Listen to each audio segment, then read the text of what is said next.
అంటే క్యాంపస్ లో జాబ్ కొట్టాలని అయితే ఉంటుండే, స్పెసిఫిక్ గా ఏం అనుకోలే. క్యాంపస్ కి సెలక్షన్స్ కి వస్తారు కదా, హెచ్డిఎఫ్సి కంపెనీ అని, హెచ్ఎస్బిసి అని, లేదా హుండాయ్ అని, వీళ్ళందరూ వస్తుండ్రి. ఇక టీసీఎస్, ఇన్ఫోసిస్, ఒక దాంట్లో జాబ్ అయితే కొట్టాలి, ప్రూవ్ చేసుకోవాలని ఉంటుండే.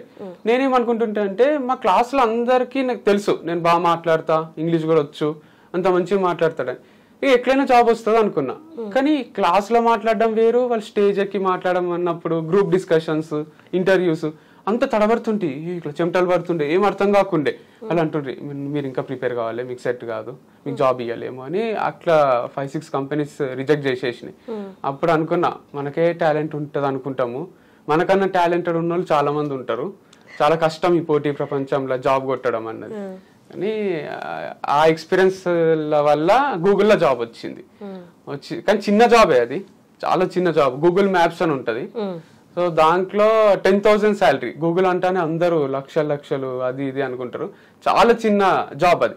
తర్వాత వాళ్ళు శాలరీ కూడా కొంచెం పెంచిండ్రు, అంత అయింది. కానీ ఆ చిన్న జాబ్ లా జాయిన్ కావద్దు అని కొందరు, జాయిన్ గా గూగుల్లో ఫ్యూచర్ ఉంటుంది అని కొందరు అన్నారు. నేనైతే జాయిన్ అయిపోయినా. మా పేరెంట్స్ కూడా హ్యాపీ ఉన్నారు, గూగుల్లో జాబ్ అంటే మంచినే కదా అని. కొన్ని రోజుల తర్వాత కంప్యూటర్ ముందు ఏం పని చేస్తామో అని రిజైన్ చేసి మళ్ళీ కొన్ని రోజులు ఖాళీ ఉన్నా.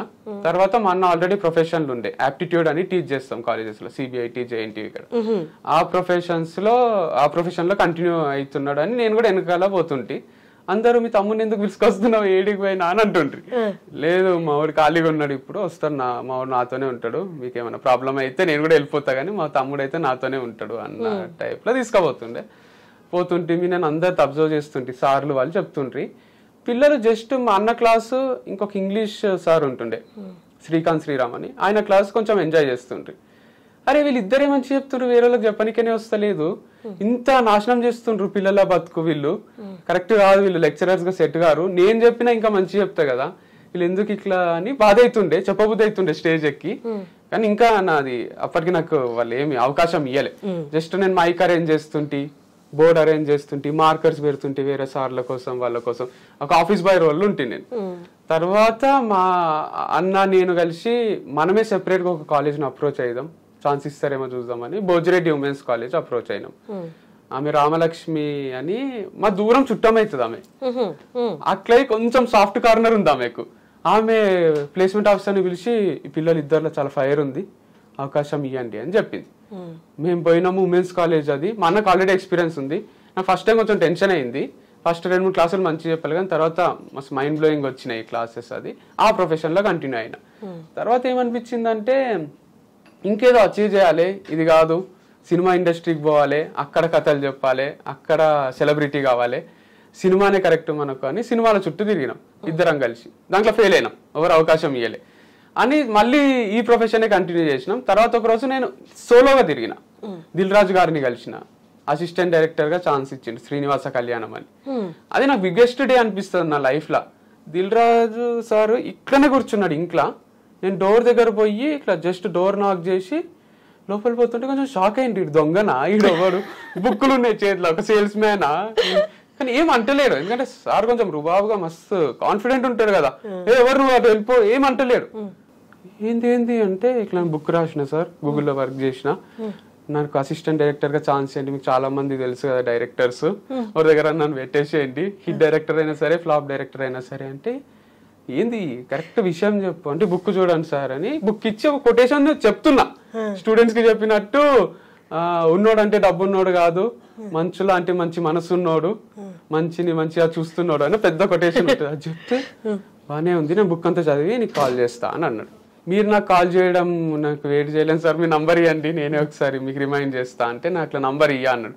ప్లీజ్ సార్, నేను డైలీ కాల్ చేయను, రోజుకి ఒకసారి అంతే అని అందమని వస్తుంది మాట. ఎందుకంటే సినిమాలు ఇన్ఫ్లుయెన్స్, దాంట్లో మల్లీశ్వరిలో డైలాగ్ ఉంటుంది కదా కత్రినా కైఫ్తో, నేను డైలీ కాల్ చేయనండి నేను ఒక డైలాగ్ ఉంటది, సేమ్ డైలాగ్ రిపీట్ చేద్దాం అనిపిస్తుంది, కానీ అది సిచ్యువేషన్ అది కాదు అని నేను లెస్ అని డిస్టర్బ్ చేయను, నంబర్ ఇవ్వండి అని అంటే లాస్ట్ లో 111 ఉంటుంది సార్ అది నంబరు. ఇచ్చిండు, సేవ్ చేసి పెట్టుకున్నా. మళ్ళీ ఆఫీస్ కి ఒక రోజు సంక్రాంతి తర్వాత రమ్మన్నాడు. పోతాడు, వాచ్మెన్ అలో చేస్తలేడు, నేను ఎందుకు రమ్మంటాడు, నీకు చెప్పినా కదా ఒకసారి వెళ్ళిపోయిక నుంచి అంటున్నాడు. అంటే ముందు వెళ్ళిపోమన్నాడు అనమాట నా 2-3 సార్లు. అట్లా కాదు సారే రమ్మన్నాడు అని నేను సార్కే మెసేజ్ పెట్టిన, ఇట్లా బయట వెయిట్ చేస్తున్నా సార్, పైకి రా అని పైకి పిలిచి శ్రీనివాసం కళ్యాణం అని ఒక మూవీ అంతకుముందు శతమానం భవతి మూవీ తీసిన సతీష్ వెగేసిన గారి దగ్గరికి తీసుకుపోయి పరిచయం చేసిండ్రు. ఆ మూవీకి ఛాన్స్ ఇచ్చిండ్రు. అది నాకు ఆఫీస్లో మంచిగా అనిపిస్తుండే. ఈడ అమలాపురంలో షూట్ ఉండే, ఆడ కష్టం అనిపించింది. ఆ ఎండలో తిరగడం, ఒక బ్యాగ్ వేసుకొని ఆ షూట్. నితిన్ ఉంటుండే, హీరో నితిన్, రాశిఖన్ అందరు ఉంటుండ్రి. కానీ నాకు అది సెట్ కాదు అనిపించింది. నాకు ఐ డోంట్ బిలాంగ్ హియర్, నేను అచీవ్ చేయాల్సింది ఇంకేదో ఉంది, ఇటు నుంచి వెళ్ళిపోవాలి తొందరగా అని డైరెక్టర్కి ప్రొడ్యూసర్కి చెప్పి వచ్చేసిన. మళ్ళీ మా అన్న నేను ఖాళీగా ఉంటుంటే అన్న ఖాళీని తిప్పుతుండే అన్ని కాలేజెస్కి అన్నిటికి. అది కొంచెం డిఫికల్ట్ ఫేసే. మళ్ళీ కంబ్యాక్ చేసిన టీచింగ్లోనే. మళ్ళీ ఎప్పుడు ఏదో ఒకటి చేయాలని ఉంటుండే నాకు. అంటే because my brother has started all this. నేను రికమెండేషన్ క్యాండిడేట్ లాగా దీంట్లోకి ఎంటర్ అయినానేమో, నా కాళ్ళ మీద నేను నిలబడాలి, నాకంటూ నేను పేరు సంపాదించాలి అని ఎప్పుడూ ఉంటుండే. మధ్యలో కూడా ఒకసారి మ్యాంగ్లూర్ పోయినా సెపరేట్ గా ఏదైనా చేద్దాము అని. అర్జున్ రెడ్డి సినిమా ఇన్ఫ్లుయెన్స్ మళ్ళీ దాంట్లో సముద్రం దగ్గర ఉంటాడు, అది ఇది మనం కూడా అట్లా ఉండాలి. హీరోయిన్ లేకుండే లైఫ్ లో. కానీ నేను సోలోగా పోయి ఒక్కరిని ఇల్లు తీసుకొని, డాడీ కొంచెం హెల్ప్ చేసిండు, ఇల్లు తీసుకొని అంతా సెటిల్ అయ్యి. ఈడ సముద్రం ఉంటుండే ఇంటి ముందే, ఇట్లా ఆల్మోస్ట్ అలా ఇక వస్తాయేమో అనిపిస్తుండే. ఒకటే ఇండిపెండెంట్ హౌస్, ఒక్కనే ఒక 2 months ఉన్నా.